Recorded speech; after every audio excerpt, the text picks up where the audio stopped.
Some things happen without explanation. Some experiences haunt people for a lifetime. This is where I tell those mysteries. And remember, not everything can be explained. Story. Kimberly. I loved my sister more than anyone else in the world. But in the end, that love wasn't enough. After the death of our mother in 1994, Kimberly and I were left completely alone. Half-sisters. Neither of our fathers had been in the picture for years. And there were no living relatives, at least. None close enough to take us in. So we were put in foster care, clinging to each other because we had nobody else. Kimberly was 3 years my senior, and like most big sisters, considered it her duty to protect me. Our mother's death made her even more protective of me, since I was her only family left. Everywhere we went, she would cling to my hand, and although she had her own bed at the foster home, she usually slept with me. Many mornings, I would wake up to find her beside me, her arms and legs forming a protective cage around my body. In those moments, I truly believed nothing could ever hurt me. Only now, as a grown woman who's endured the unthinkable, do I realize how naive my younger self was. I only believed Kimberly could protect me because I didn't understand the true extent of evil, of cruelty and depravity. I didn't understand that there were things even Kimberly couldn't shield me from. I didn't understand that Kimberly, like me, was vulnerable. After nearly a year in foster care, Kimberly and I met a couple willing to adopt us both. Their names were Joseph and Willa Hewitt. They were both in their mid-20s, and had affluent careers that made them quite a lot of money. Joseph was a lawyer, and Willa worked in finances. Thought exactly what she did. I never really knew. They were also good Catholics. As they put it, Mum hadn't been religious, but our foster parents at the time seemed to think this was a good thing. Kimberly and I were just happy that someone wanted us.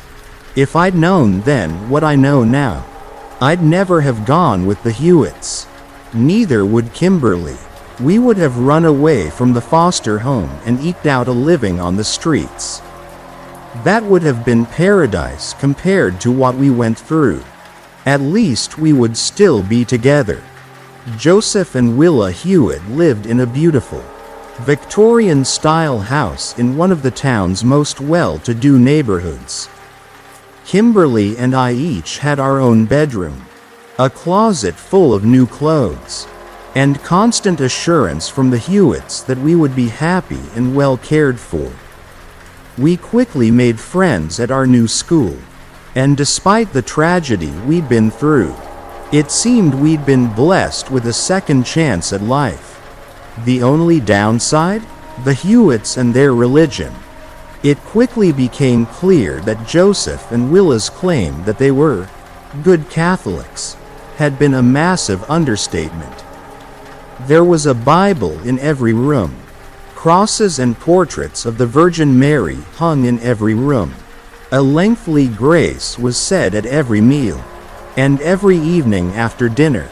Kimberly, Willa, and I would sit in the living room and listen to Joseph as he gave a lengthy lecture on God, saints, and anything relating to Catholic teachings.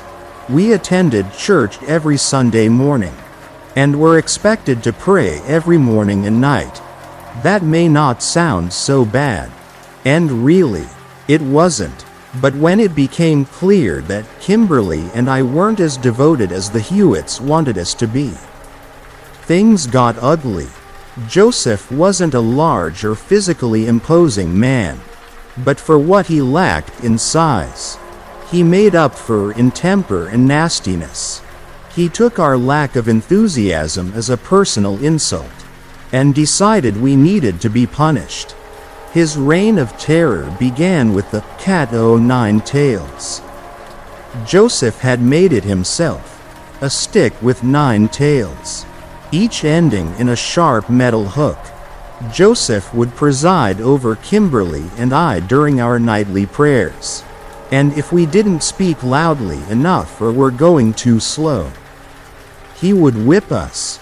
The hooks on the Cat O' Nine Tails tore through skin with the ease of a hot knife slicing butter. The lacerations were deep and bloody. Screaming only made Joseph angrier.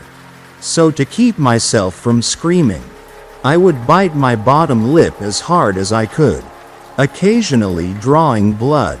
Willa would clean and bandage the wounds and beg Kimberly and I not to tell anyone. "The foster home won't take you back," she said. "You'll both end up on the streets, with no one to take care of you." Being only 8 years old, I believed her. Kimberly, 11, knew better, but she was terrified. Once, she had threatened to report Joseph to the police, and he simply brought his lips to her ear and whispered something that made Kimberly go white. To this day, I don't know what he said, but it was enough to keep Kimberly quiet, in spite of her own terror, and it must have been overwhelming. Since she had a better understanding of how dire our situation was, Kimberly continued to protect me. Whenever I cried at night, she would come into my room and rock me until I went back to sleep. She kept an eye on me at school and reminded me to behave so that I wouldn't make Joseph angry. She would take the fall whenever I misbehaved, so that no punishment would befall me. "It's going to be okay, Elizabeth," she would tell me. "I'll always be here for you. Promise?" "I swear on my life." Kimberly would smooth back my curly hair and kiss my forehead. "I am never going to leave you. You're my baby sister." And because I was a fool, I believed her. We had been living with the Hewitts for about 2 months when Joseph decided I needed to lose weight. "You're getting fat," he said over breakfast one morning. "Don't you agree, Willa?" "She's not fat," Kimberly protested. "Don't listen to him, Elizabeth. He's—" "Shut your mouth," Joseph yelled. "Nobody gave you permission to speak to me. Elizabeth, starting today, I will be putting you on a diet. But, no arguments, Elizabeth." Willa cut in. "Joseph is right. I just stared at them, disbelieving. I was a bit chubby, to be sure, but fat? That was stretching it. Still, I knew better than to argue with Joseph. So I simply bowed me head and whispered, "Okay." It turned out that Joseph and Willa's idea of a diet was borderline starvation. Breakfast was an apple, lunch a peanut butter sandwich, and dinner a bowl of broth. I was given only water to drink, and forbidden from snacking between meals. It wasn't long before I began wasting away. For a while, Kimberly would sneak me food during the night, but Joseph and Willa caught on and began locking the fridge and pantries. I was malnourished and underweight, with a back covered in painful lacerations.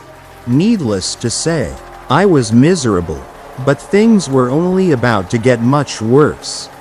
Joseph and Willa were very strict about the music Kimberly and I listened to and the books we read. Since my sister was approaching her teenage years, she was more likely to show an interest in the forbidden, and our adoptive parents knew this, so they went to great lengths to make sure she didn't rebel. This included, among other things, inspecting her room several times a day. On one of these searches, Joseph found a copy of The Hobbit, which my sister had borrowed from the library.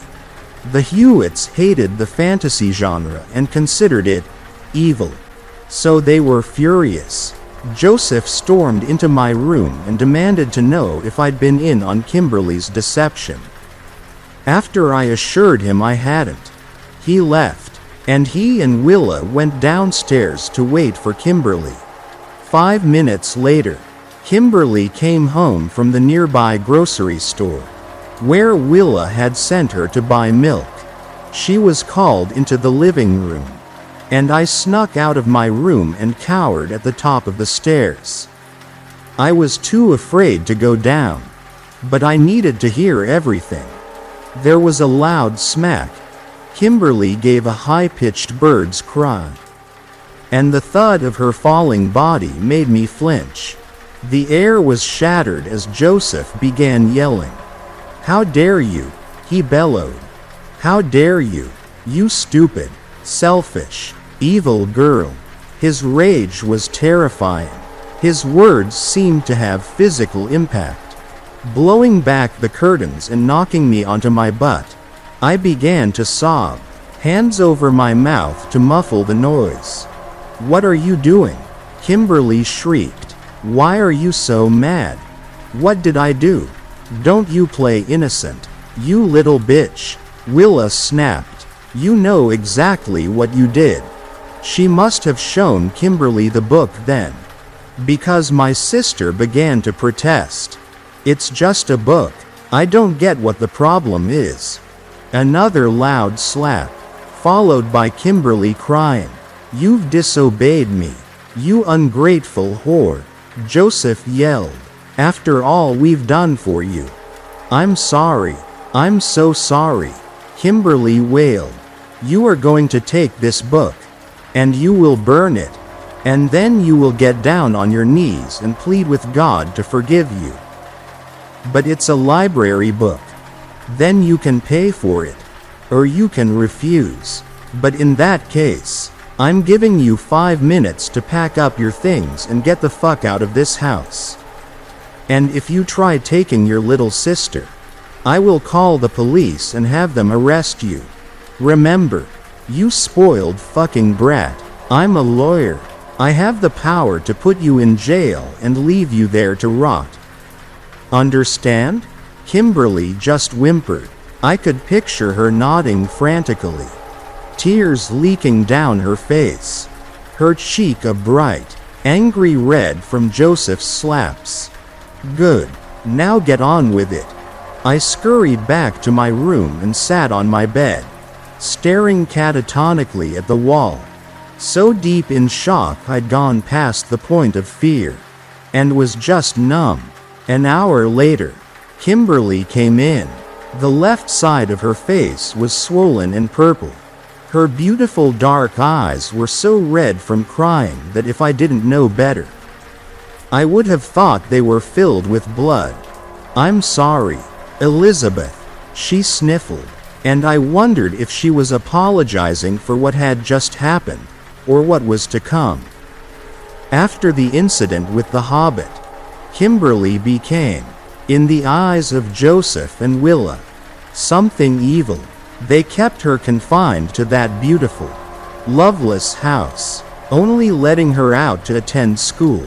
She wasn't even allowed to go to church, and Joseph would send her to her room before the nightly lecture. It seemed they wanted her out of their sight as much as possible. I was still on my diet, and had lost so much weight it hurt to look in the mirror.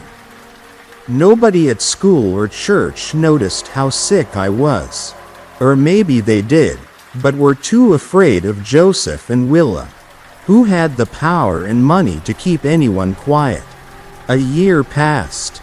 The starvation, whipping, and lectures continued, as well as the isolation and fear. Whenever the social worker came by, Joseph and Willa put on a great show of being loving parents who gave their adoptive daughters a wonderful life. And Kimberly and I would play along, nodding and smiling through our despair. My sister's protectiveness of me hadn't faltered, but her spirit certainly had. I could tell Kimberly was growing increasingly depressed. At night, Our shared wall only muffled her sobs. She was losing weight, becoming even frailer than me.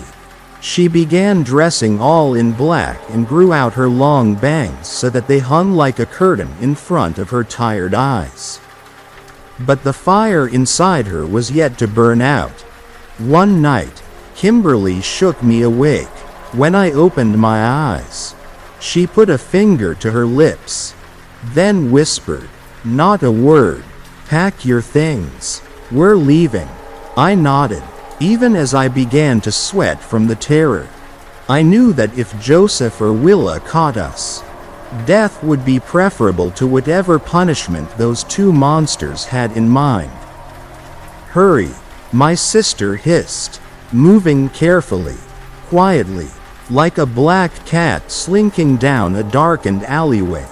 I dragged my suitcase out of the closet and stuffed it with clothes and toiletries. Kimberly had already packed, and her own bag was waiting in the hall. She gripped my hand like a bear trap as we snuck down the stairs and put on our coats and shoes. Then we escaped out the back door. Keeping to the shadows, Kimberly and I walked on and on, unable to breathe until we had put about 10 blocks between ourselves and the Hewitt house. When I asked my sister where we were going, she told me she didn't know yet. "But we can't live on the streets." "Yes, we can. Anywhere is better than with them." I shut up then, because that was a fact I couldn't argue against. We came to a bus stop and decided to rest for a while. Tired, I lay down with my head pillowed in Kimberly's lap. I could feel in her thighs and hips that she'd gotten dangerously thin. Kimberly stroked my hair and began to sing a song that felt like rain pouring down on me, washing away the blood and tears, and leaving me pure once again. Whispers of the north, soon I will go forth, to that wild and barren land, when nature takes its course. Whispers of the wind, soon I will be there again, bound with a wild and restless drive that pulls me from within, and we can ride away, we can glide all day, and we can fly away.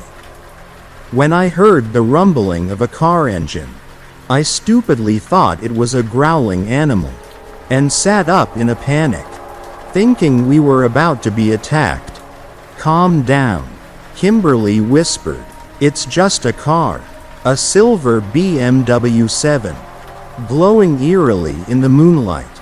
Pulled to a stop, I recognized it immediately, and began to cry. The door was thrown open and Joseph strode across the street, fury twisting his face into something grotesque. "What?" he boomed. "In fuck's name are you two doing?" I began to shake, but Kimberly stood, placing herself in front of me. A human shield. "We are not going back with you," she said in a voice of steel and ice. "We've had enough." "Enough of what?" Joseph demanded. His eyes, within his red face, glowed like twin blue flames. "Of a home? Of good food and clothes and a roof over your heads? Of an education and a chance of a future? Of a family?" "It's not a family. It's hell on earth," Kimberly yelled. "It's more than your whore of a mother ever gave you." Joseph sneered. Kimberly punched him, right in the face. I gasped. Joseph stared at Kimberly in disbelief, a purple bruise already blossoming on his square jawline. Kimberly clenched her fist, as if preparing to strike him again. But this time, Joseph saw it coming. He caught her hand in his own, and then he began hitting back. He struck Kimberly everywhere he could reach: face, chest, arms, stomach, and even her neck. I screamed and screamed, but he was in such a frenzy not even an earthquake could have stopped him. "You little bitch! You whore! How dare you!" I knew it. I knew you were evil. You're a demon. I see it now. You've got the devil inside you." The attack lasted for a good 3 minutes, which honestly felt like 3 hours. Finally, Joseph's fists stopped flying, and Kimberly sagged down onto the bench, bruised and bleeding from her nose and mouth. But Joseph wasn't done. He grabbed Kimberly by the neck and pulled her towards him, her face inches from his. "If you ever strike me again," he hissed, his eyes dangerous little slits, "you'll be begging me for mercy." Kimberly nodded, her eyes vacant. She was barely even conscious anymore. Joseph dragged her back to his car, and I followed, too horrified even for tears. 3 days later, when I came home from school, I found Joseph and Willa in the living room, which was strange, since they should have been at work. They weren't alone. However, the priest of our church, Father Martin, sat with them, dressed in his robe and collar, looking grim. "Hello, Elizabeth," said Willa. "We've been waiting for you." "Why?" I stammered. "What did I do?" "It's not you, Elizabeth." Joseph spoke in a voice so uncharacteristically sweet it made my skin crawl. "It's your sister." "What about her?" Willa pulled me onto her lap, her arms forming a straitjacket around me so I couldn't squirm free. Her wavy blonde hair tickled my face as she whispered, "Elizabeth, your sister is, well, she has a demon inside of her. That's why she's become so evil." "She's not," I protested. "Yes, she is. You've seen it yourself. Elizabeth, we need to get rid of the demon. And now, that's where I come in." Father Michael stroked his short gray beard. "I'm going to banish the demon from your sister's body. And I've convinced your parents to let her watch." "Where is she?" "Down in the basement," said Joseph calmly. "That is where the exorcism will be performed." I followed the 3 adults down the creaky basement stairs, which smelled heavily of dust and neglect. Once we reached the bottom, someone pulled a string, and a single yellow bulb burst into life. The pale yellow light it cast was weak and only reached so far. But it was enough to illuminate an odd shape next to the washing machine. As we drew nearer, the mound whimpered. I gasped. Willa pulled me back against her, slapping a hand over my mouth. Joseph turned on a flashlight. Kimberly. She was tied to a chair with thick, coarse rope that had rubbed her flesh raw and bloody. Her brown hair was matted with blood and sweat. There was vomit congealing on her t-shirt. I tried to scream her name, but Willa's hand muffled my voice. Kimberly looked my way, but I saw no recognition in her eyes, just pain, confusion, and fear. "Stand back," Father Michael ordered. Kimberly moaned, her head lolling from side to side, as the priest approached her, brandishing a wooden cross like a weapon. He began to pray, "In the name of the Father, and of the Son, and of the Holy Ghost." Joseph joined in. So did Willa. Their combined voices gained volume with every word, until they were shouting. Kimberly's eyes rolled back, and she began to drool. She began to shake violently. And Father Michael took this as a sign that the exorcism was working. He began chanting even louder, Joseph and Willa following suit. "In the name of the Father, and of the Son, and of the Holy Ghost." Kimberly went limp, and her dead weight caused the chair to tip over. Her head hit the concrete floor and began to bleed. I pointed and let out a succession of muffled shrieks. But nobody made a move to help my sister. They kept chanting, even when Kimberly vomited again, even when she began to convulse, even when she stopped moving altogether. They only stopped when Joseph stepped forward and grabbed the cross from Father Michael. "What are you doing?" he demanded. "Joseph," Willa yelled. "This isn't working," said Joseph, and with a terrible crack, broke the cross over his knee. "Joseph, stop. What are you going to do?" "What I should have done a long time ago." Joseph, gripping the broken end of the cross, approached my sister and knelt beside her. Looking over his shoulder, he met my eyes and said, "Close your eyes, Elizabeth. You don't want to see this." Then he drove the splintered wood into Kimberly's neck, causing blood to splatter onto the walls, onto Joseph, and onto the horrified spectators. Willa's hand slipped from my mouth as she fainted, and I was free. I staggered over to Kimberly's side, fell to my knees, and stared in disbelief at her broken body. Then I screamed so loudly I nearly blocked out the wailing of distant sirens. A neighbor had called 911, reporting a domestic disturbance. Understatement of the century. When the police arrived, they found Joseph dead from a self-inflicted gunshot wound and me hysterical, cradling Kimberly's body. Willa and Father Michael were taken into custody. Kimberly was taken to the morgue. I was taken to the hospital. Physically, I was unharmed, but the trauma of what I'd witnessed left me catatonic. For over a week, I lay motionless in my hospital bed, being fed through a tube and turned over every hour by nurses so I wouldn't develop sores. Coming back to reality felt like waking up from a nightmare only to find myself in another.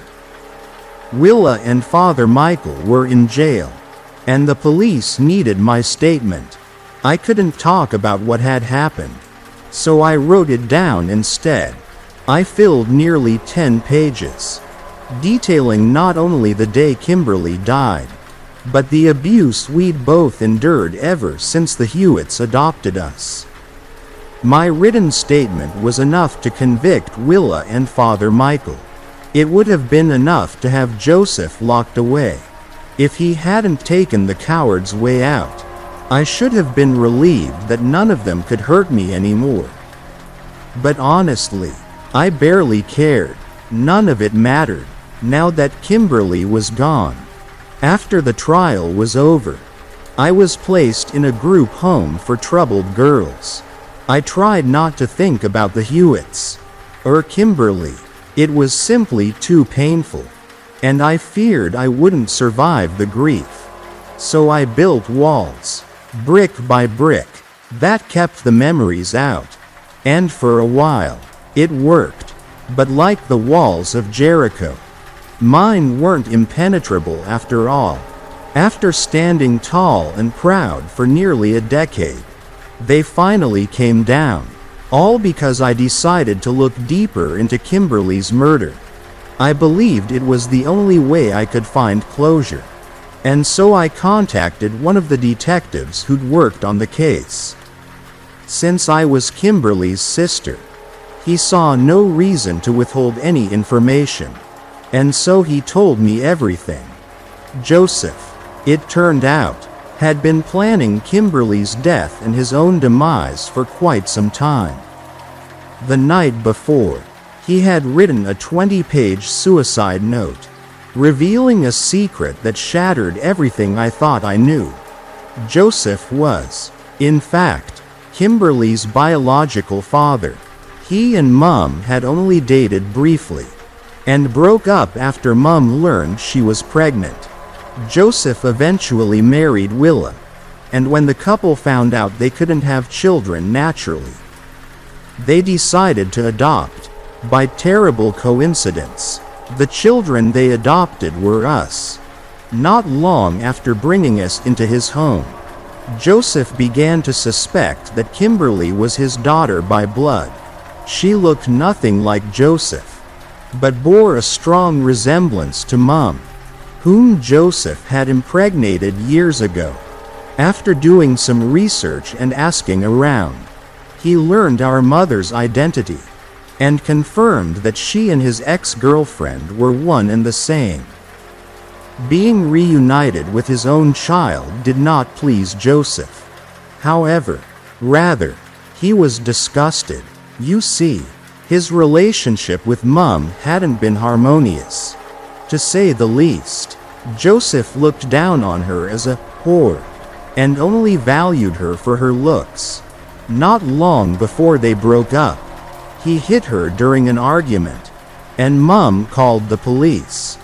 Joseph only spent a night in jail, but he never forgave Mom for tarnishing his once perfect record. So, when Kimberly came along, Joseph decided he would make her life miserable as a means of revenge. And when she began to rebel, he believed she was going down the same path as her pathetic slut of a mother. This eventually morphed into a belief that she was possessed. So he arranged an exorcism. He hoped that Father Michael could purge the demon from Kimberly's soul. But even so, he had no intention of letting her live.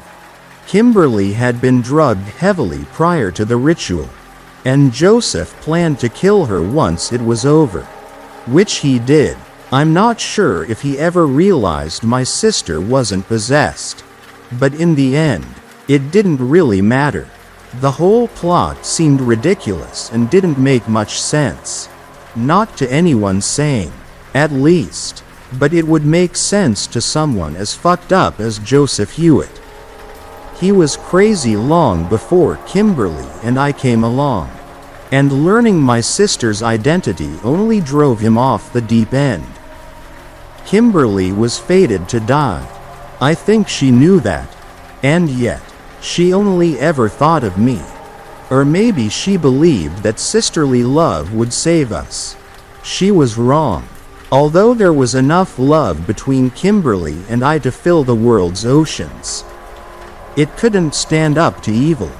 In the end, all Kimberly could do was keep me safe for as long as possible. And hope that I could, somehow, continue to live without her. Story: The Great Smoky Mountain Massacre. This is a true story. It happened to me just over a decade and a half ago.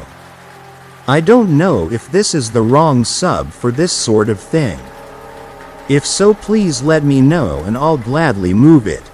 The title is borrowed from one of the stories my uncle used to tell me when I stayed with him and my cousin when I was young. The title has nothing really to do with the story per se, other than it happened to be the one he was telling when this story happened. I have went back and forth a couple of times on whether or not to post this, partially because I know most won't believe it, and partially because I don't really want to relive it in my head. Throwaway because no amount of karma is worth getting labeled a whack job should someone I know in real life find this or something. My uncle, we will call him Bob, and his daughter. My cousin, we will call her Sue, used to live a good distance out in the woods. I'm not going to say what state, but suffice it to say it's a very rural area of a southeastern U.S. state. The closest main road was a couple of miles away, and it was one gravel road onto another to get to their house. The only house within walking distance, a long walk at that, about 1/8 of a mile, was a second uncle of mine, John, and the two of them had lived in that house in the middle of those woods all of their lives up until Bob decided to buy a mobile home and set it up a little farther still into the woods. Yeah, it probably sounds nutso to want to live out in the middle of no frickin' where. The town's TV cable service didn't even offer service to his house. And you could barely get a cell signal there half the time. But my uncle loved it. He was an outdoorsy type. And honestly a bit of a gun nut. He fancied himself a cowboy, I guess. Always wearing a cowboy hat and watching old gunslinger TV shows on VHS, like I said. No cable. My cousin Sue never knew anything different. So she liked living out in the woods just fine too. Up until they moved into the trailer. But more on that later. So, being a young boy, I thought my Uncle Bob was just the coolest guy in the world. I always enjoyed shooting and plinking as a kid. My parents bought me a .22, taught me how to use it and how to safely handle firearms really young. So of course I loved visiting Uncle Bob out in the woods and going hunting with him and checking out his cool guns. That is, until both of my parents got switched to second shift at their jobs. And I had to start going to Bob's house after school every day. At first it wasn't so bad. The lack of cable really bummed me out. But we had VHSs. But what really started to get to me was the walk back to my parents' car at 11:30 when they got off and came to pick me up. The gravel road that led from my Uncle John's house to Bob's was barely passable as a road. And lit by a single street light. My parents, convinced that a 12-year-old boy had nothing to worry about walking down a gravel road at midnight in the middle of nowhere, I mean. Who was going to bother me? Right? Would usually park at John's house and call down for Bob to send me walking up the road. It honestly wasn't that big of a deal. Bob would stand at his door and watch me walk up the road to make sure I was all right. And I'd no sooner be out of his sight than the high beams of my parents' car would be greeting me back to safety.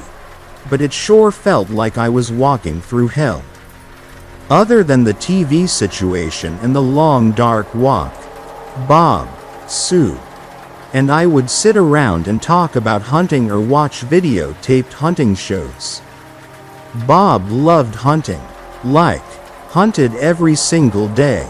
Both of my uncles had been hunting in those woods since they were little, and knew damn near everything about the area. Bob had some pretty spooky stories he would tell from his hunting experiences. Mostly just weird sounds in the woods. Occasionally seeing some weird things once or twice. It always tripped me out when he would tell Sue and me those stories about the woods around the trailer we were sitting in at that very moment. Of course, John would never back Bob up on any of those stories. If you asked him about any of them, or if he had ever seen anything, he'd just say something kinda dodgy about how you can't explain everything. And just because he didn't know what something was didn't mean it was anything weird. I don't remember a single time John confirmed anything Bob told me. At least not with any kind of conviction. But that is probably partially because Bob was a natural-born storyteller. He could make scary stories up off the top of his head that would give Stephen King nightmares. That was something else we did to pass the time. Sit around and listen to these horror stories that my uncle would come up with. Now don't get me wrong. He never mixed up his real life "this happened to me" eerie type stories with his obviously made up supernatural type stories. But knowing how John kinda shrugged Bob's true stories off and knowing how good of a storyteller Bob was, I always took his tales with a shaker of salt. So anyway, like I said, I really liked hanging out with Uncle Bob and Cousin Sue, and going hunting with Bob, and everything was pretty normal at their trailer for a good while after they moved in. They even got an indoor dog that I loved to death and loved to play with named Muffin. I had maybe been staying with them after school for probably a month when it all went to shit. When it first started, I really kinda wondered if they were playing a joke on me, or setting up some tall tale for a story. It never seemed to happen when I was there, only on the weekends, or after midnight when I had gone home. Someone was trying to screw with Sue's head. Bob would be gone during the day hunting or gone to town. And someone would fuck with their trailer, knocking on doors, knocking on walls, throwing sticks, rocks at it. Now Sue was no Southern belle. She knew her way around a 12-gauge pump-action shotgun better than most people. But one can only sit in a trailer the middle of the woods alone and listen to windows in other rooms getting knocked on before you start to wonder who the hell is coming all the way out in rural bum-fucking Egypt to mess with you. Not to mention the stuff happening at 2 to 3 o'clock in the morning. Sue and Bob had bedrooms at opposite ends of the trailer, and at either end, looking outside their window, was a clearing maybe 40 to 50 feet wide, and then the tree line. At night in the early hours of the morning, Sue could hear someone walking rather heavily around the wood line, and occasionally screaming a high-pitched scream. My dad and Uncle John suggested it was a panther, and not to worry about it, but Sue took to sleeping with the 12-gauge next to her bed anyway. Like I said, I honestly didn't believe it at first. I could barely muster the courage to walk from one end of the gravel road to the other at night with a fully grown man with a gun watching over me. Who the fuck would have the balls to be wandering around the woods at 3 a.m. screwing with an obviously armed woman? And the fact that it only happened when I wasn't there seemed a little too convenient. I would have thought maybe they were setting me up for some kinda grand story. Or even that Sue, she was a bit of a drama queen, was just making it up for attention. Except that, they were kinda keeping it hush-hush. At least from me. The little bits of info I got were mostly hearing, other room, conversations between Sue and Bob. Or Bob and John. I had to piece together what was going on, and question Sue about it later. At first she just kinda said it was nothing for me to worry about and everything was fine. That is, until one day after school. I got to their house and Bob and Sue were waiting for me at John's house to walk me down to theirs. This was unusual. It was a perfectly bright sunny day. No murderers, rapists, or home intruders in sight. But there was something really strange in the air that day. Some weird glances between Bob and Sue. Something had them on edge. If the awkward looks and edgy acting hadn't tipped me off, the firepower should have. Bob had a 6-shooter strapped to his leg, and a 30-30 lever action rifle in his hand, and Sue had the shotgun at her side. It wasn't until Bob was making us dinner in the kitchen later that I found out why.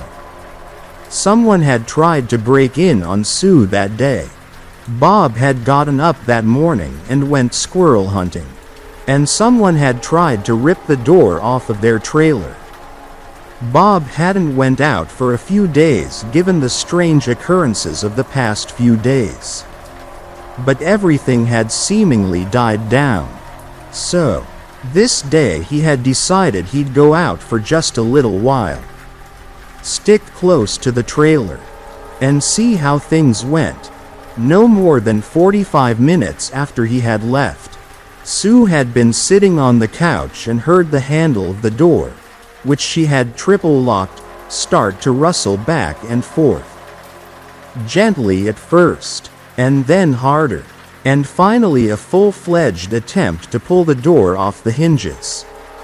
Sue had somehow composed herself long enough to call Bob's cell phone and scream for help before grabbing the shotgun and falling into a crying mess on the floor, waiting on God knows what to come through the door after her. It had been watching and waiting on Bob to leave. It gave up a few minutes before Bob got back, either deterred by the door lock, Sue's dog Muffin attacking the inside of the door trying to get out to it, or at the sound of a shotgun's pump action racking around into the chamber. I hadn't noticed walking in. I seem to remember one of them opening the door for me. But later that day I checked and the doorknob was decimated. I'm not sure how it was hanging on, much less working, and I could tell this wasn't usual Sue drama when she told me. She was nearly in tears. Muffin would not leave her side that entire night. No matter how much I tried to play with her, she had the look in her eye of someone who had been through an emotional hell that day. After dinner, just after sundown, we tried to regain some sense of normalcy. We played a few games of cards. And were sitting down about to listen to Bob continue one of his stories, the Great Smoky Mountain Massacre, from which this story borrows its title. Sue and I sat on the couch with Muffin laying in between us. Bob sat in a chair perpendicular to us. I was honestly not in the mood to hear a scary story from Bob, the master of terror himself, after hearing what had went down that day. But Sue wanted to, so I was okay with it. I suppose maybe looking back, she wanted to put her fear back into something that couldn't really hurt her. Who knows what was outside the door? But at least in there right then, no story was breaking down her door to get at her. 5 minutes in, Bob had us enthralled as usual, and I was just leaning my head back to take a sip of soda when bam! Something hit the metal trailer wall directly behind my head so hard I fell out of my seat. Literally, I jumped into the floor, hit the deck, and took cover. Sue in the floor beside me, Muffin barking at the top of her lungs, Bob grabbing a rifle and a spotlight, slamming the back door open and flying out of it trying to kick Muffin back to keep her inside. I could hear very heavy footsteps hitting the ground to the tree line just behind their house. 5 minutes passed, then 10, then an eternity. I remember it like it were yesterday. Finally, what seemed like hours later, but was probably 15 minutes at most, I heard Bob yell to Sue that he was coming back in. Which was a good thing as Sue by now had a firearm in hand. He walked back in with disbelief in his eyes. He hadn't made it around the house in time to see what had hit the wall. But the area where the bang was heard, the area just behind my head, was about 10 feet off the ground. There was a dent in the metal the size of an abnormally large man's fist. No more than a foot behind where my head had just been only minutes ago. And my Uncle Bob, who until that point in my life had been the great white hunter to me, had no explanation. Bob and Sue walked me to my parents' car that night. Of course my parents, being rational human beings, and knowing Bob's storytelling and Sue's flair for the dramatic, didn't believe it was anything other than perhaps a peeping Tom or some backwards neighbor, who had no fear of death via acute lead poisoning, and nothing to do but walk several miles in the middle of the night to bang on a trailer and run, trying to scare us. It didn't matter if they believed me though. Just as quickly as the terrorizing had started, it stopped. A month or so passed and there were no more incidents to speak of. Or at least nothing that couldn't be blamed on overactive imaginations or jumpy nerves. No more window taps. No more muffin barking fits. No more replaced doorknobs. Still, the occurrence made Bob decide that maybe they should cut back a few trees and extend the wood line away from their house a bit. If for nothing else than to extend the sightlines just in case. So they hired a couple of guys to come in during the days with chainsaws and cut some of the trees around the edges of the clearing down. They were friends of the family, so they worked slow, but it gave Bob some time to get some hunting in, trusting that no sane, or even insane, individual would try breaking in on Sue midday while guys with chainsaws running full blast were walking around. And he was right, no weird activity at all to speak of. Until one Sunday night, a few weekends later. I wasn't there for this part, but it is what I am able to recall piecing together the next day from my 12-year-old brain. Now over a decade and a half later, Muffin, being an indoor dog, and needing to go outside as indoor dogs often do, was sitting next to the front door with her leash sometime just after dark. Bob, not having me to send out to walk her, and still a bit anxious from the strange happenings the month before, grabbed his rifle and flashlight, put Muffin's leash on her, and plunged out into the warm, dark night. Sue was inside washing dishes from dinner and looking out into the yard, newly cleared area, and was just able to faintly see Bob and Muffin from the little bit of glow the gravel road's streetlight provided. Almost no sooner than her paws had hit the dirt, Muffin flipped her shit. She was a small dog, maybe 20 pounds, but she was hitting above her weight, barking and pulling Bob toward the tree line with everything she had. Bob was no small man by any means, but trying to balance a flashlight in one hand with a dog leash tied around it, and a rifle in the other, I guess it is fair to say that Muffin was winning the fight. After getting Muffin to stop yanking his arm out of socket, Bob tried to shine his flashlight at the tree line to see what Muffin was barking at. But the beam wouldn't quite reach. All he could see at the distance was what looked like a very thick tree stump the yard clearing had left. And then, the tree stump stood up. Sue, inside at the kitchen window and being a lot closer than Bob to the end of the house, yard the former tree stump was now standing at, said the figure was tall and very bulky. Tall meaning over 8 foot in height, and bulky as wide around as a large tree stump. The massive figure took a step toward Bob just as the first before the first shot rang out, and then the second and the third, and so on.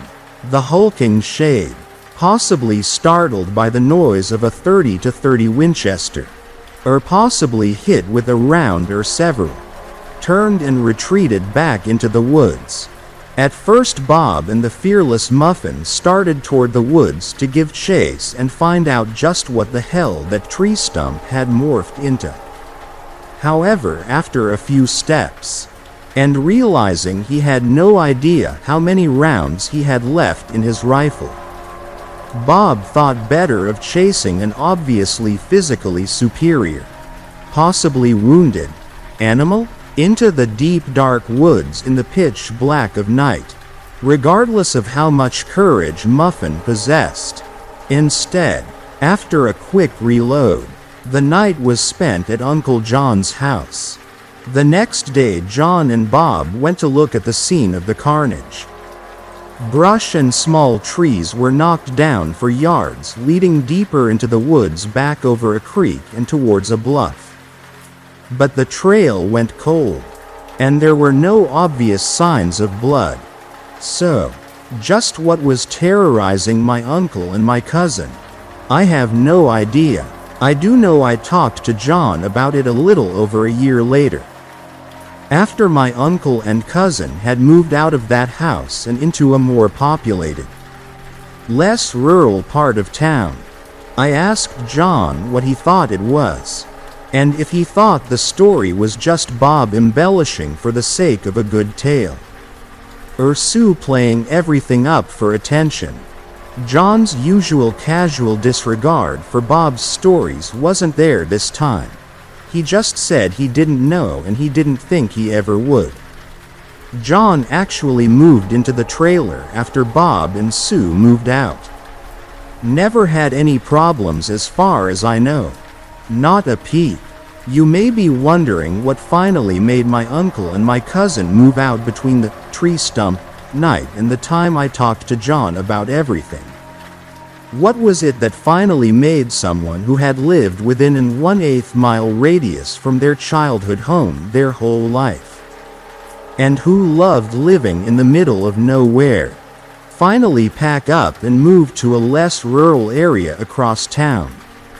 Well, unfortunately for me, that is where I come in. It had been probably 6 or 7 months since my Uncle Bob had shot at some towering behemoth of an unidentifiable human-ish shaped animal. They had speculated just what that shape in the darkness had been for months. Maybe it was a really large human.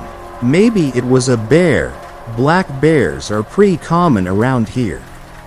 And one standing on its hind legs for a minute would appear like a stump getting huge. Especially in the panic of the moment. Nobody knew.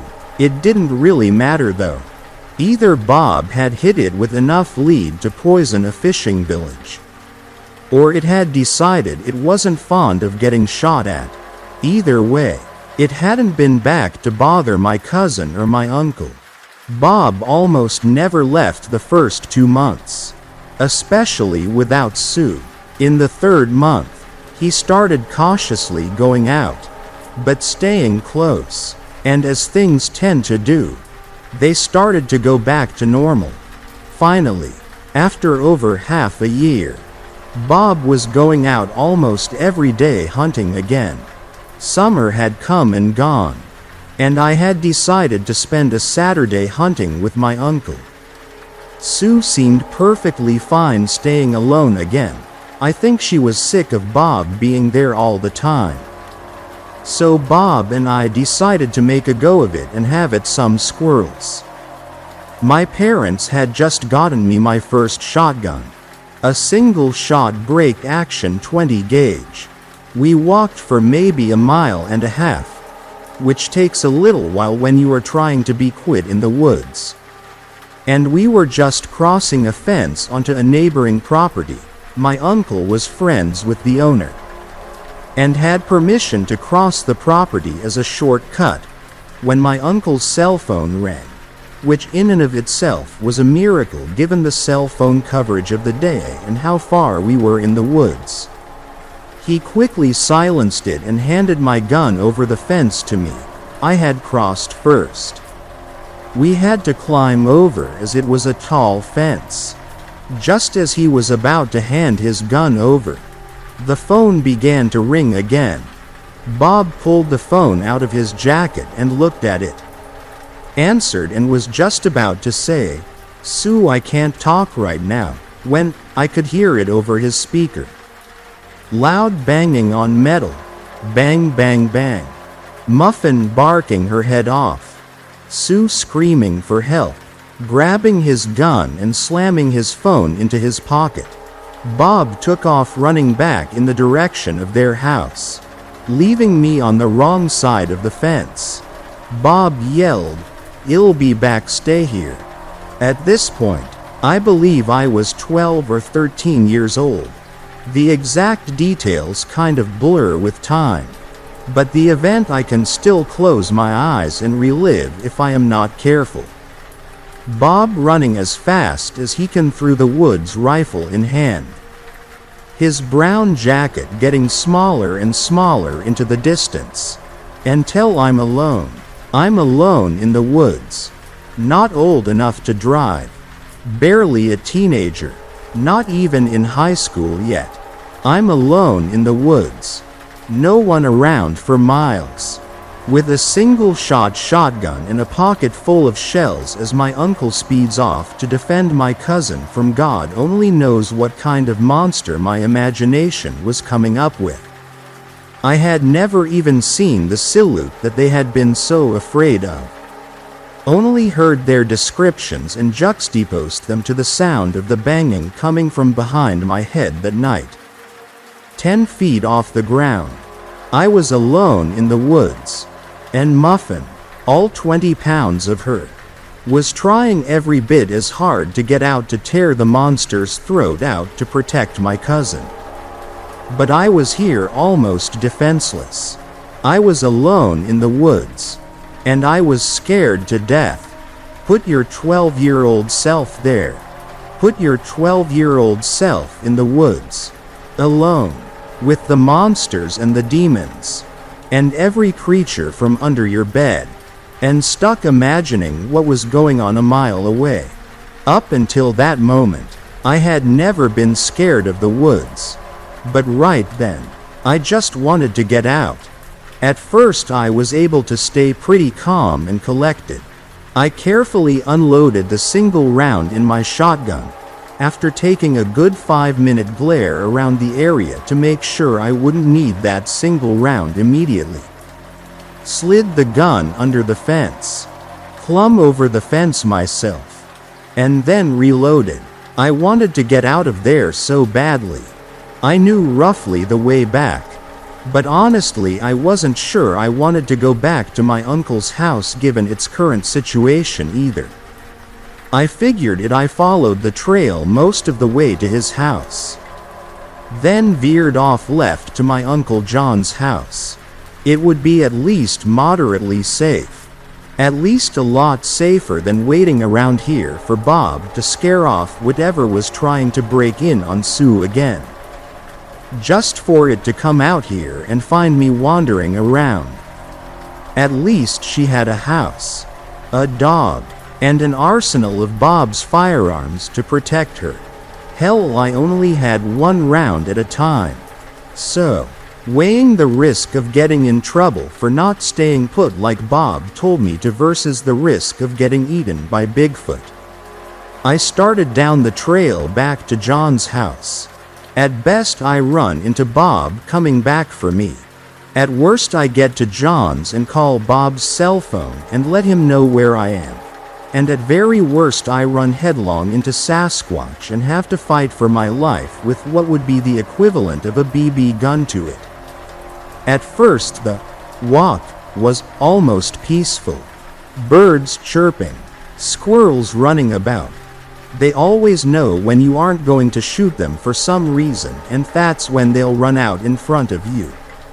I say, walk, because it started out kind of a brisk speed walk sorta thing. As fast as I could without crushing through the brush and announcing my presence to whatever was within earshot. But then, something changed. There were no bird sounds anymore. No little animal noises at all. Just a steady, heavy crunching of foliage underfoot. And it wasn't by me. Something coming toward me that was just out of sight. It couldn't be Bob. It is coming from the direction I'm coming from. But behind me. Walking with me toward Bob's house. Okay. Fuck this. I'm out. I remember thinking under my breath as I broke into whatever I could manage for a sprint in the heavier underbrush. A minute into my sprint I started thinking I was silly. There is no way anything is behind me. After all, isn't this whole thing just Bob and Sue's imagination anyway? Their imagination? Now chasing me through the woods. And I still hear it following me. Something is still crunching away just as fast as I am. Keeping pace with me in these godforsaken woods. By the time I hit the clearing to John's yard, I don't know if whatever it was still keeping pace with me. or catching up, or gone completely, for all I knew. And in my imagination, the second I hit the clearing, its giant arm was going to grab me and snatch me back into the bleakness of the forest forever. Propelled by that thought and gaining traction in the clearing, I didn't stop running until I was pounding on John's door with everything I had. When he finally got me inside and calmed me down, he explained that whatever had been breaking in on Sue was gone when he and Bob got there. Sue had called John too. And that Bob had just went back into the woods a few minutes ago to find me, meaning there is no way it could have been him following me. John called Bob and let him know I was safe and sound. And a few long months after that day, as soon as they could afford to get out, Sue and Bob moved away from that trailer in the middle of the woods. As far as I know, after that day they never had any more problems. However, on their last day there, Bob told me he joked to Sue he was going to leave a forwarding address on the door so their visitor would know where to find her. Somehow the humor of that one was lost on her. Story: The loss of a child. It's said that the worst agony any parent can ever experience is the loss of a child. This happened to my sister. I can't ever quite articulate what this has done to her, to her husband, to all of us. I almost feel guilty for my own grief because it is a pale shadow of her own. I can say that I'm heartbroken for her, but somehow it's not even close to explaining how I feel. It's ruined her life. It's changed her forever. The loss of her child destroyed who she was and left behind a husk of a woman. Dead-eyed, stringy-haired, waxy-skinned. Dead-eyed isn't quite right. Her eyes were too fresh. Gaping wounds. In them I saw the depths of her torment. The anguish of loss. I didn't see my sister. Her child, a daughter, was stillborn. They'd named her Faith. Every time I close my eyes I see that little white coffin that they laid in the ground with her name written in pink on the lid.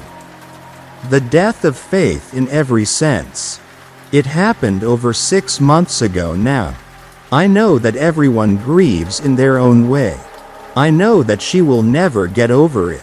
My sister died in that room alongside her baby girl.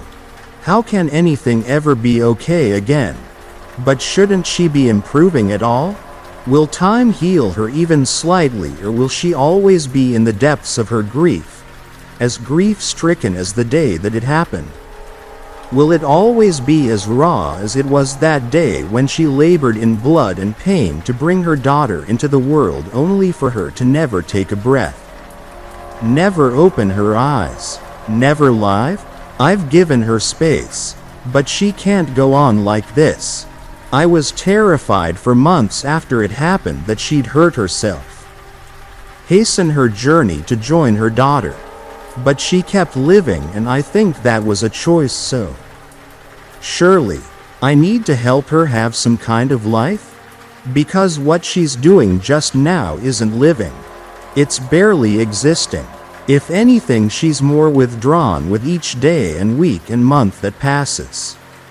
Her and her husband rarely leave the house, except when I nag them enough and they eventually come over for maybe 15 minutes and then leave. They never have me over to theirs. We used to be so happy. We'd walk our dogs together. We'd talk daily on the phone. We'd have dinner with each other at least once a week, alternating whose house we went to. Now, if I ask her to come over, she says, maybe another day. If I say I'll go to hers, she tells me they're not up to hosting guests. I'm not a guest. I'm her sister. I'd offer to walk their dog, a little cocker spaniel named Dolly, for her, and she'd refuse. Sometimes I do just turn up there, But she won't let me in. I wait at the door, full of nerves, anticipating the rejection that I know will come. She takes an age to answer the door. The curtains are always drawn. The house is dark and still. The garden is unkempt, and there's always a strange smell coming from the house when she does open the door. She'll come outside, shut the door and lock it behind her. She'll talk to me on the front step. Well, her or her husband, they never ask me to come in, and it's so clear that they just want me to leave. And it hurts every time. I miss them. I miss who they used to be. Maybe I should stop trying. Maybe they just need more time. But she's my sister. I want to help her. I want to support her. I can't give up on her. I know that nothing will ever replace what she's lost, but they're still so young. She always wanted a big family. I stopped by their house a couple of weeks ago. It was a beautiful summer's day. I knocked with a shaking hand, bracing myself, knowing I'd be pushed away again. She answered after 10 minutes or so. I think when my continued knocking made it clear that I knew she was home and that I wasn't going to just leave. She was wearing leggings that had frayed to nothing at the knees, a jumper with dark stains on it, and a bulky cardigan over it. She shivered despite the winter clothing and the heat of the July sun. I could still see through the layers that she was all sharp bones and angles. Her teeth looked too large for her face, her eyes sunken and black, skin stretched over her cheekbones and forehead so that she resembled a skull. Purple half-moons hung under her eyes like bruises. A thrill of fear that I couldn't quite explain ran through me at the sight of her there in the doorway, a living corpse. That same sickly sweet smell hit me with the draft of her opening and closing the door, making me sway on the spot and causing bile to rise into my mouth. I closed my eyes as little black spots appeared in my peripheral vision. She locked the door behind her as I steadied myself. The sun beat down onto the crown of my head, and I searched in my handbag for a bottle of water. I took a few measured sips, feeling my stomach begin to settle and the wave of nausea pass.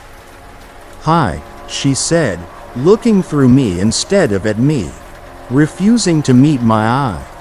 "Hey, Maddie, how are you?" It was a stupid question. Anyone could see how she was. But I didn't know what to say to her. My heart ached as I tried to reconcile this person before me with the image of my sister. My Maddie who had snuck into my bed as a little girl late at night because she'd had a bad dream, who'd had me as maid of honor at her wedding, who'd held me every time a boy had broken my heart, who I'd screamed at for borrowing my clothes without asking, who I'd laughed and fought and grown and changed with. This awkwardness between us was worse than any fight we'd ever had. Though we stood only a foot apart, we may as well have been either side of a ravine, worlds apart, a black pit between us waiting to suck either or both of us in. "Yeah, I'm fine, Dora." She crossed her arms, drawing her cardigan closed around her, not in a combative stance but more of a defensive one. This hurt me more, that she felt she needed her guard up against me. An awkward pause grew while I tried to think of something else to say to keep her talking. Keep her here with me, and while she continued to stare into space, not really seeing or hearing me, not caring if I said anything or nothing. "Maddie," I faltered. What could I say to her? "I love you, I'm scared for you, I miss you, how's Jack?" Her face used to light up at the mention of her husband's name. She'd glow with love and pride at being his wife. She just kind of shrugged apathetically, almost like she was trying to shake something off. I reached for her. I thought she'd pull away, but she let her hand lie limply in mine. Her skin was icy cold. I clutched onto her. I was a drowning woman grabbing hold of my rescuer. But shouldn't I be the one saving her? Maybe we could save each other. I know that you're hurting, Maddie. I wish, if I could take some of this pain away from you, if I could feel it for you. I would. I promise I would. But please, Maddie, please, you can't go on like this. I know it doesn't feel that way just now. But you can be happy again. You can. I know that you can. You can have more children. I know that it won't ever replace her or make things the way that they were before you lost her, but at least it would. She wrenched her hand from my grip and slapped me across the face with a strength that surprised me. Her fingers were so thin and skeletal that her engagement ring had twirled loosely on her finger. When she'd slapped me, it had twisted around so that the diamond had connected with my cheek. Splitting the skin, I raised a hand to my face and pulled it back to see it covered in blood.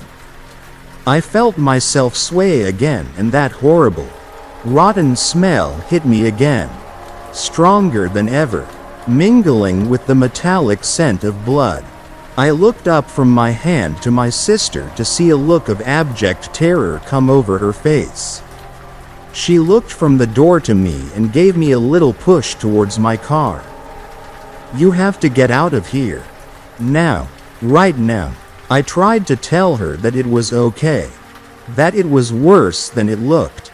That I was sorry for upsetting her. But she cut through my stammering. I thought I even saw the door shake a little, but she moved in front of it, pressing her back to it, and I thought it must have been the wind. Maybe it was Dolly, although she'd normally be accompanied by a cacophony of barks and then whimpers when she couldn't get to me. Or maybe I imagined it. Just fuck off, Dora.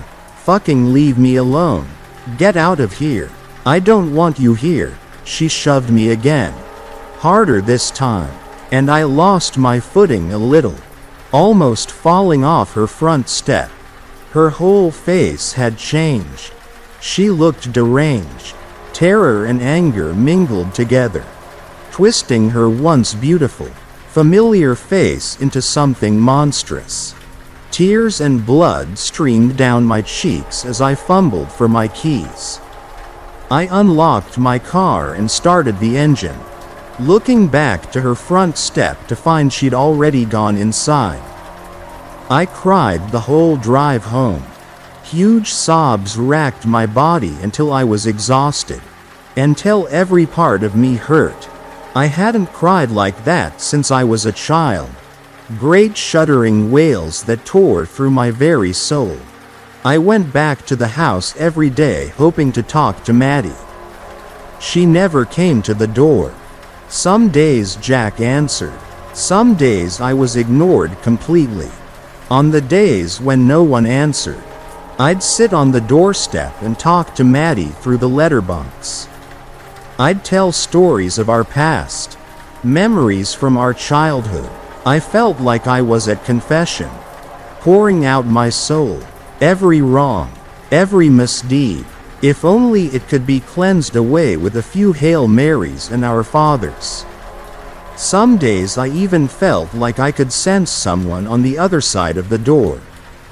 But they never opened it. About 2 weeks after I'd last seen Maddie, I stopped again at the house. It was late evening but still bright.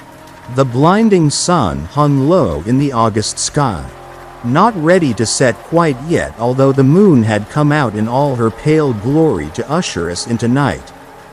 I knocked on the front door as usual and took up my seat on the step, cross-legged, no longer expecting anyone to answer. I began talking about whatever came to mind. To my surprise though, before I even really got going, The door opened and Jack towered above me. He blinked in the sunlight. From my position on the floor I could see that he looked terrible, a long beard, now laced with more gray than I'd seen on him before, grew from his usually clean-shaven face. His hair was all over the place and also had a lot of gray in it.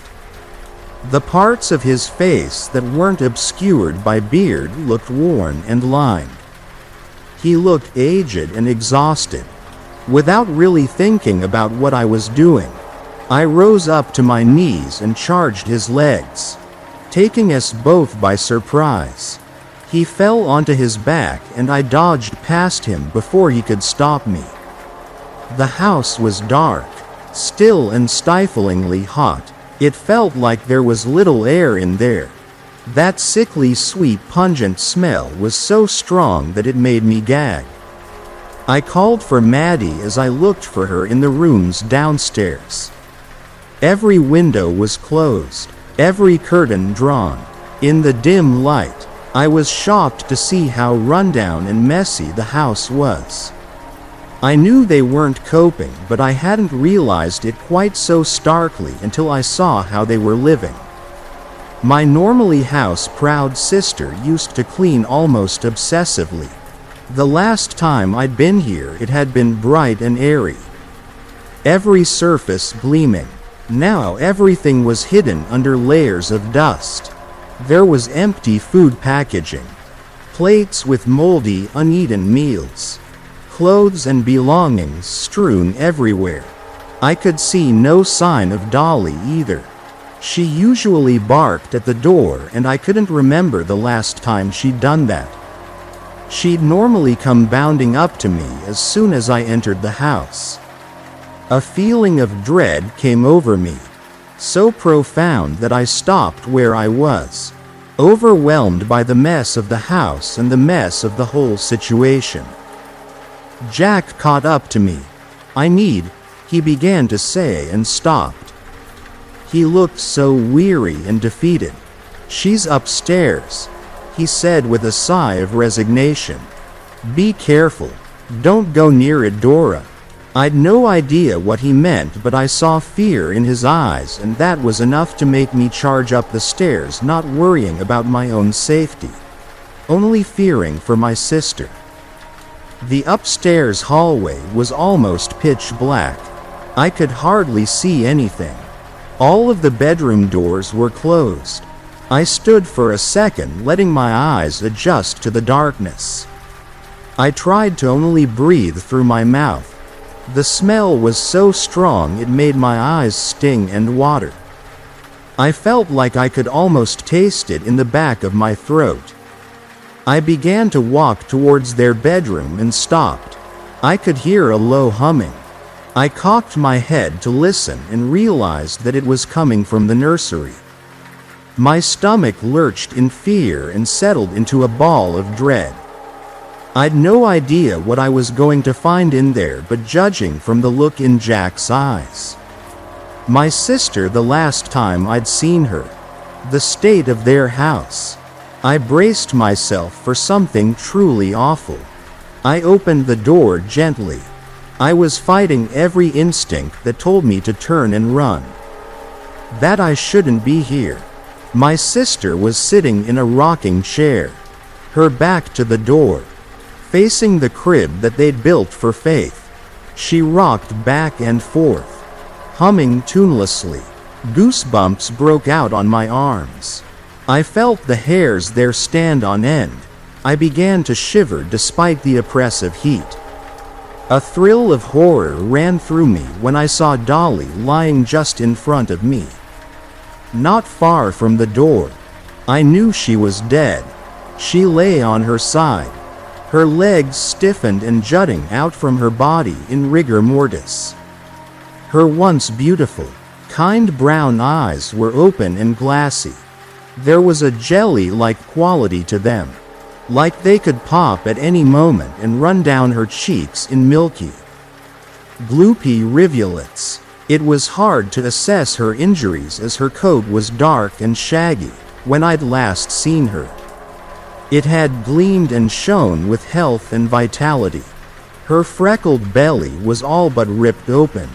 I could see her guts glimmering wetly, heaving with maggots. But the smell wasn't just coming from her. Although flies swarmed around her body and she'd begun to decay. As I stepped over her and moved towards Maddie, the smell grew even stronger.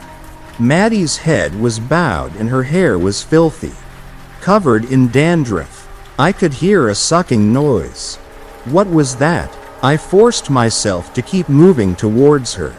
My body shivered so intensely so that I had to clench my teeth to stop them from audibly chattering. As I moved beside her, I struggled to process what I was seeing. My sister was wearing a white night dress, unbuttoned to her stomach. She was so thin that it looked many sizes too large for her, falling off her shoulders and leaving her upper half bare. Her collar and shoulder bones jutted out, pressing against her thin pale skin.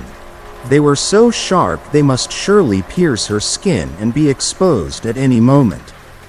I could see every bump of her spine as she crouched over, every bone in her chest and every one of her ribcage. But she wasn't just painfully emaciated. She was covered in bruises and scratches. Some of them looked a little infected. Some were small but others were long, ragged and deep. She even had some bite marks around her chest and breasts. In her arms, she cradled a baby, even more deathly pale than she was. Although the infant looked plump and well-fed, there was no color to its cheeks. It had a shock of dark hair. Tiny hands with sharp, blackened nails clawed at my sister's skin, leaving fresh welts and marks. It was suckling greedily at Maddie's breast. The liquid dripping from its chin wasn't milk. It was very dark red, almost black. All the veins in her chest stood out in bright relief against her ivory skin. They were very dark, not blue as they should have been. I don't think Maddie was even aware of my presence. She continued to feed the child, humming and shushing it, a look of such abject love and tenderness in her eyes that it made my heart hurt. The baby, I couldn't tell if it was a boy or a girl, stopped feeding, disengaging with a soft pop. Suddenly it cocked his head to the side and opened its eyes. A scream caught in my throat. Its eyes were black as a pit, as black as tar, as black as hell itself. And in them I could see a depth of knowledge that no child has ever possessed. Legions moved behind those eyes.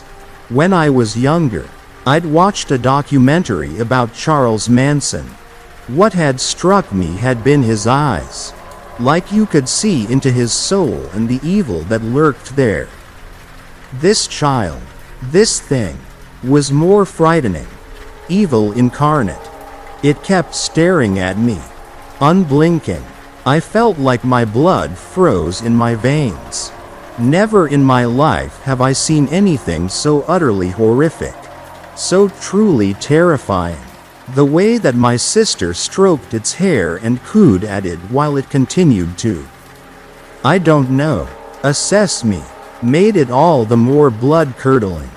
I knew then that she was mad, sitting in the filth, with the cadaver of her once beloved and loyal dog behind her, rocking and singing to this monster. Her body ravaged. She was mad. The child's lips curled in a sadistic half-smile, half-grimace, blood dripping from its pale gums. I backed away. The thing never tore its eyes away from me. Walking backwards, I tripped and landed on top of Dolly, recoiling in horror when I put my hand down to push myself back to my feet and felt her cold, stiff body and the wetness of her insides that had been pulled out. I shuffled back towards the door on my bum, too weak and scared to stand. Maddie pulled her night dress back around her, fastening the buttons with some difficulty as she balanced the child on her knee. She rose with it still in her arms, drawing a small knife from the pocket of her night dress. I shrank back further against the wall. "Maddie, what are you doing?" It came out as a whisper. She didn't even look at me. Instead, she crouched over Dolly's rotting corpse and used the knife to gouge out one of her eyeballs, severing the optic nerve with quick, deft hands. The baby began to squirm, mouth opening and closing, sharp fingers clutching at the air. She held the eyeball to its mouth and it sucked on it like some kind of gruesome gobstopper. Looking back to Dolly, I saw what hadn't been obvious the first time I'd seen her. She had small parts of her carved out here and there. Bits were missing from her belly. Her intestines, even some of her paw pads, were gone. I retched and vomited right there on the floor of the nursery. Rocking the baby in her arms, she walked back over to the crib and laid it down gently, wrapping its blankets tighter around it, leaving it to hold the eyeball up to its mouth. "Well," Maddie said with a sigh, "now you know about our miracle. Our faith came back to us." She closed her eyes and raised her face upwards. A look of such beatific joy came over her that for an instant she was beautiful and young again. She was Maddie again. I pulled myself unsteadily to my feet, back still to the wall, pressing my palms against it, trying to draw from its strength. "Maddie, I don't know what that thing is. But it isn't faith. It's not human, Maddie." I edged along the wall towards the door. I was scared of her. Scared of what she'd do now that I'd discovered her secret.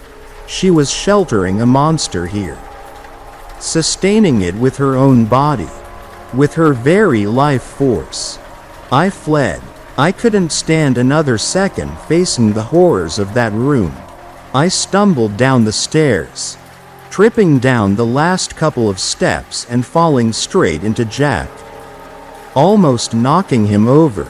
He had a strange look in his eyes, determination coupled with an odd kind of detachment. "Jack." I looked up at him pleadingly. "What the fuck is that thing? I don't understand what's going on. I can't. I need you to do something, Dora." He interrupted, holding me by the shoulders and giving me a gentle shake. "She's following you. I can hear her coming now. Get her to follow you outside, as far from the house as possible, and keep her with you until I get there. Can you do that?" He looked deep into my eyes. I nodded wordlessly and he gave me a little push towards the front door. I could hear Maddie's gentle footsteps on the stairs. Panic threatened to overwhelm me as I burst out into the dusk. I sucked in huge, desperate breaths of the fresh night air. Now that I could breathe freely again, I realized how difficult it had been to breathe inside that house. It was as though the child was sucking the very life out of the air around it. I ran across the front garden and stopped when I reached the pavement in front of my car. Turning to face my sister, standing in the doorway with the light shining behind her with her hair blowing gently in the sweet summer's breeze. She looked ethereal, otherworldly. She floated, like a specter, across the lawn towards me, stopping a few feet in front of me. "You can't tell anyone about faith, Dora," she said gently. The way she spoke was so odd. She sounded vague and almost unconcerned. Her voice sounded like it was coming from far away. "They wouldn't understand. I need to protect her. We need to protect her." Looking behind her, I saw an orange glow appear in the nursery window. She faltered and began to turn back towards the house. I closed the gap between us, holding her by the arms, forcing her to stay with me, to look at me. I figured the best way to distract her was to play into her fantasy. I allowed the tears that were filling my eyes to fall freely down my cheeks. I forced my rigid face into a smile. "Oh, Maddie, you're right. It's a miracle. Your faith, our faith, she came back to us. She's so beautiful, Maddie. I won't tell anyone. I promise. I'd never want to hurt you." That part at least was true. She swayed a little on the spot. It pained me to see the relief wash over her face as her own eyes filled with tears. I drew her to me, holding her fragile body tight. She nestled her face against my neck and I rubbed her back. "Shush, shush." I hushed her, rocking her slightly, looking desperately at the house, willing Jack to hurry. She pulled back from me for a second, wiping a shaking hand across her face. She sniffed the air. Can you smell burning?" She tried to pull back further, but I kept a tight grasp on her arms. Jack burst from the house, locking the door behind him, fumbling for the lock in his haste. He put the keys back through the letterbox, ensuring no one would be able to get back into the house. I tried to hold fast to Maddie as her look of puzzled concern became one of horror and anger. The orange glow had traveled to every upstairs window. Smoke as black as the child's eyes was billowing from the house as the nursery window smashed. As she turned to face the house, I saw the glow reflected in her eyes. "No," she screamed, racing across the garden, throwing herself against the front door. She tried her best to ram it open, but she was so tiny now that it hardly even shook on its hinges. She clawed and scratched at it until her fingers were a ragged, bloody mess. Jack wrapped his arms around her from behind, pinning her arms to her sides and using all of his considerable strength to drag her back away from the house. She fought with the strength of a mad woman. She fought like a caged wild tiger. She kicked out behind her, trying to connect with his shins. She tore at his hands and arms with her nails. She threw her head back, headbutting him in the face and bursting his nose. But he held on steadfastly. I watched in awe as the smoke became a colossal black cloud hanging over the building. The heat from the fire was incredible. I watched as every window smashed, as the fire belched forth from the windows, curling out towards the night sky, as the roof collapsed in on itself. Maddie stopped fighting and just slumped down in his arms, sobbing softly in agony. Fire engines and police cars began to arrive, their wailing blue lights reflecting across Jack and Maddie's faces. Everything else happened in a blur. I remember someone wrapping a blanket around my shoulders. I remember the firefighters battling against the raging fire. Maddie was taken to the local hospital in an ambulance.